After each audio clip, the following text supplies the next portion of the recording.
Holy.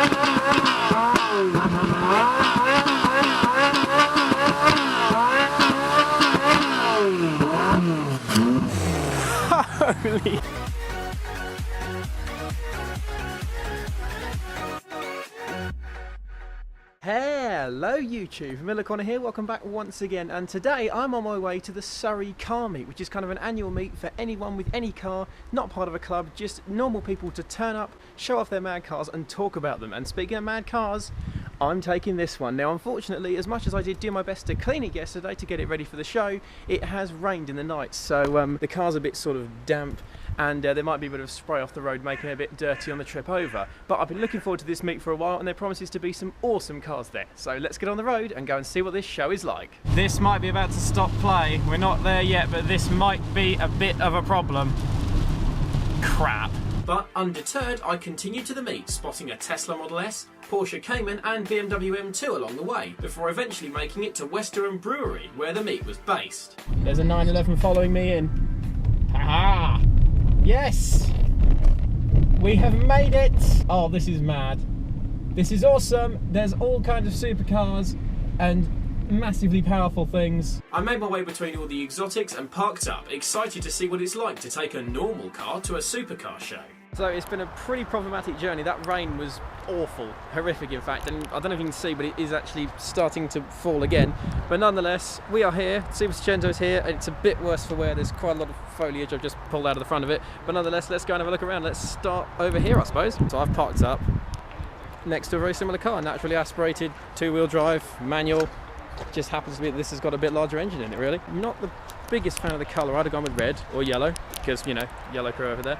But yeah, the Stang's looking pretty nice. RS5. Now these I like because this is the old V8 RS5. The new one's V6, obviously twin turbo. But yeah, this is the old V8 RS5, and this is pretty cool, pretty subtle. I like it. This is just awesome. Cayman GT4. That looks so mean, doesn't it? Cayman GT4 is the dream. Look, huge wheels in there, huge brakes, racing seats, fire extinguisher. It's all yellowed out.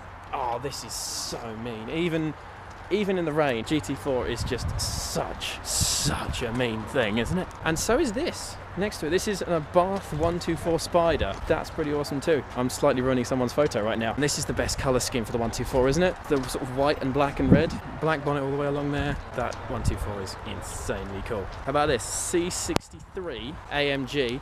It's the old 6.2 litre one, not the modern day 4 litre. Incredible car.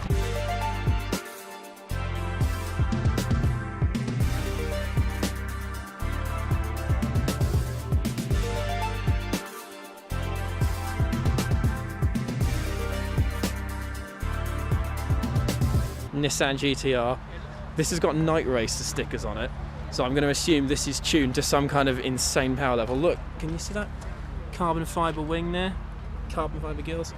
Oh, it's incredible. As if one wasn't enough, boom, we've got two. That is absolutely awesome, isn't it? This is like the mid-generation facelift, not that modified by the looks of things. It's got some stickers and things like that, so maybe it's rocking some incredible power, but oh, GTR is just the dream. It's awesome, and I love it. I can't find the words for how incredible and how much I love these cars. Oh, that's making interesting noises. E46 M3 Cabriolet, the perfect car for a day like today. There's still loads of awesome cars turning up here. Like I can see like satin blue M3 there. There's what looks like an S5 or an RS5 here. E63. There's still loads of awesome stuff turning up here. This is a brand new, literally brand new, 2017. Howdy R8 V10 Spyder, and it is awesome, isn't it? So much presence. First gen R8s look pretty good and I do like them, but these second gen ones are just, oh, it's so aggressive looking, and I think it needed that aggression, and now it's got it with the second gen R8, and oh, take a minute. So menacing, so imposing. Contrast to this, there's a 911 parked sort of next to it. This has got Fuchs wheels on it. It's got a nice little rear wing, not quite GT3 wing, but it's nice. We've got like carbon light surrounds on it. Oh, loads of carbon. Look at this, like carbon. Most of the front bumper and the headlight surrounds. Carbon look bonnet stripe as well. This is a very carbony 911, and I like this a lot. This is just awesome. That's classy, I like it. Behind it, we've got something a little bit less subtle. This is a Camaro SS 45th anniversary edition. It is auto, which is unfortunate, but it's a Camaro. And in the UK, these, even though you can buy Camaros in the UK, these still aren't that common. This is cool. They could have gone for like Bumblebee yellow like most of these do, but a bit more subtle, and I like that. Look at this new 2017 GTR. Oh, it's all orange inside and mad. Orange on orange, bronze wheels. Oh, it's so cool. I wasn't sure about the new 2017 R35 when it first came out. I thought it was a little bit too much styling going on over the previous sort of facelifted GTR. But in person, it's so imposing. It's so aggressive. I love it. I love this car. That's phenomenal. Even in that colour as well. Oh, that's phenomenal. That's something else in an amazing colour. This 991 GT3 RS. What we have here is a phenomenally rare car. Phenomenally rare and phenomenally expensive. These are like 250,000 pounds right now. Centre lock wheels on it. They're really cool. Massive. Look at the size of the brakes compared to my hand. Inside bucket seats. We've got a roll cage in there. It's paddle change obviously because it's an RS. The wing on the GT3 RS is phenomenal. That's just that angle alone. 911s can be kind of modest and simple and humble. This is not that. That's not lowered either. That's stock ride height, and that's what, 2 fingers? Not even 2 fingers of arch clearance. It's not practical and it's not affordable, but it's amazingly cool.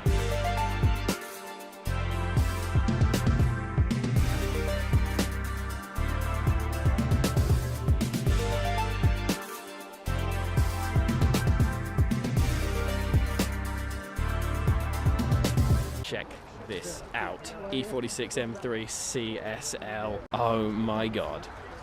Carbon roof. It's got bucket seats. Oh, it's so cool. It's got the wide body arches. It's got huge wheels. It's got some nice drilled discs in there. Oh, this is a CSL. These are quite phenomenally rare. It's kind of simple but simply aggressive, and I love E46 M3s anyway, and this is a CSL, which makes it even more rare. Absolutely incredible. Focus RS. They're in many ways a modifier's worst nightmare, in that everything you want to do to a car when you buy it to modify it has already sort of been done to this. Massive Brembos, check. You know, awesome suspension, check. Exhaust, check. Recaro seats, check. You can have those if you want. Everything you want to do to a car is sort of done with the RS, and that means you have to go big or go home on these. I'm not going to lie, as cool as the RS is, if I had the choice of one car here today, a lot of people would go for the RS, but not me, I'm afraid. There are more special things here, even for the same money. Check out this M4. Now, I do actually follow the owner of this M4 on Instagram. I cannot remember the name off the top of my head. I will put it on the screen now. It's just recently been wrapped satin black, and it is a phenomenal wrap. It looks insane. M4s look great. I didn't like them when they first came out. I thought they looked too aggressive, but I have to say I think the aggression is what makes them look cool now. Love it. All the lumps and bumps in the bonnet, all the big gills, all the huge intakes, aggressive front end. M4s just look cool anyway. This satin black one, Paul Wallace would approve, and I definitely approve. I like that a lot. Ferrari California. How often do you see one of these? Black with a tan leather interior. This is basically stock by the looks of things. Pretty cool. And it's a metal hardtop, which for today is what you want. Well, damn. I might have found my favourite car here. Honda NSX R. Look at this. Nice subtle wing on the back, white wheels, a little bit dirty, a bit more of aggression to it. Bloody hell. We're going to look at that in a minute. This is insanely cool and quite simplistic. Like, there's some cuts down there and vents, and there's some stuff down here, but on the whole it's just simple. The NSX is a simple bit of design, and it still looks good. The new one looks good too, but it's so complicated. This is just pure and simple, gorgeous, and I love the original NSX. These are really cool, and I want one. This is an M3, an F80 M3 I believe, and I think, judging by the little wing on the back and those wheels, I'm fairly certain this is a competition pack M3. Feel free to correct me in the comments. So this is a little bit more powerful. Huge brakes. Look at these wheels. These wheels are gorgeous, aren't they? Inside, oh, look at the seats. Can you see that? Like, half blue seats, loads of carbon everywhere. That is a phenomenally gorgeous thing. Yes. Want. Yes. Check this out. This is an F-Type. This is the new 400 Sport. So slightly more powerful than the V6S, so 400 horsepower obviously, or 400 PS. Satin blue. We've got a nice wing on the back. The Jaguar exhaust satin. Ah, oh, who knew the F-Type was destined to be satin blue? Look at those side skirts. They're like surfboards. Gorgeous. Even when it's wet, it's gorgeous.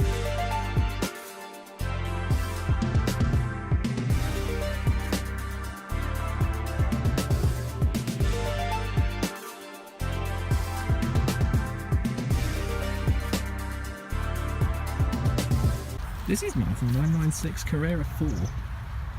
This is the pre-facelift one, and it's in black, which is kind of a rare colour for 996s.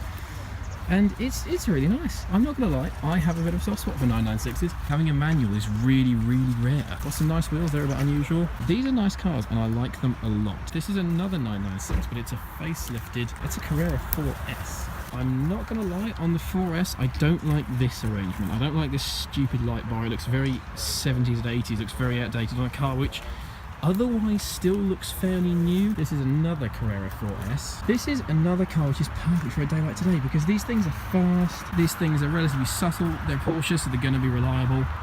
Four-wheel drive, so it's going to have grip. What doesn't this have? Go and get one. If you can afford a 996, a four-wheel drive, like a Carrera 4S, like one of these, or the turbo, if you can get a turbo, get one, because they're awesome. Oh my god, I was just filming some pretty shots, and a bloody 458 has turned up. I was a McLaren man for a long time, but oh my god, look at it, look how gorgeous it is. 458 is so gorgeous, isn't it? Oh, it's black on black on black, and I'm not hugely a fan of murdered out cars. I don't really like murdered out, I think it's just a bit plain, a bit dull. Any colour in this thing looks gorgeous. This gentleman here owns this beautiful black on black 458, and he's going to rev it for us. Let's get nice and close in. Enjoy.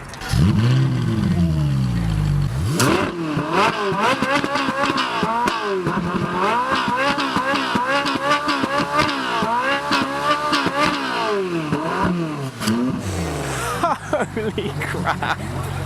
A lot of people blatantly admiring the Super Seicento, not the 600 horsepower E63, but blatantly, look at my car! Look, people are admiring my car, I'm taking that.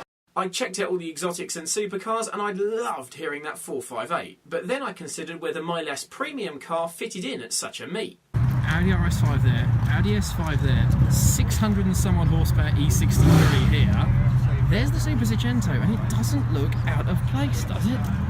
Do you know what I mean? Like, it works. Because the car's a little bit modified, because it's got the awesome wheels, and it's got the stripe, and it's got a few nice bits done to it, I don't think this looks out of place here, does it? I know you might think I'm just saying that to be funny for a video, but it doesn't look out of place, does it? Because there are some sort of lower rung cars here, there's the Abarth, and I don't think it just looks like I'm visiting. It looks like I'm part of the show, and truthfully, I'm proud of this little thing. As the meet gradually wound down and people started heading home, I nestled up near a pack of GTRs and considered how well the meet had gone. So I have to say, it's been a really, really fun meet to come down to. Some brilliant cars, some rare exotics, and lovely people to talk to. They've been really inclusive and really nice to talk to them. Should you take an ordinary car to a supercar meet? Possibly not. To be totally honest with you, my car wasn't as looked at and as photographed as all the exotics here, but what matters is I was proud of it, because as much as it wasn't a supercar, I am really happy with how awesome my car looks with the mods we've done to it. And at the end of the day, that's what it's about. It's not about building a car to impress someone else or for Instagram. It's about building a car that you are truly proud of. And no matter the lack of performance compared to the supercars and the fact it was by far the slowest car here, I don't really care. I think it looks awesome, and I'm truly proud of my car for holding its own in a supercar meet environment. If you enjoyed this video, make sure to give it a big old thumbs up, and also subscribe for more Miller Corner videos in your subscriptions box as soon as they are released. But for now, thanks for watching everybody, and have a brilliant rest of your day. See you soon, and have a good one.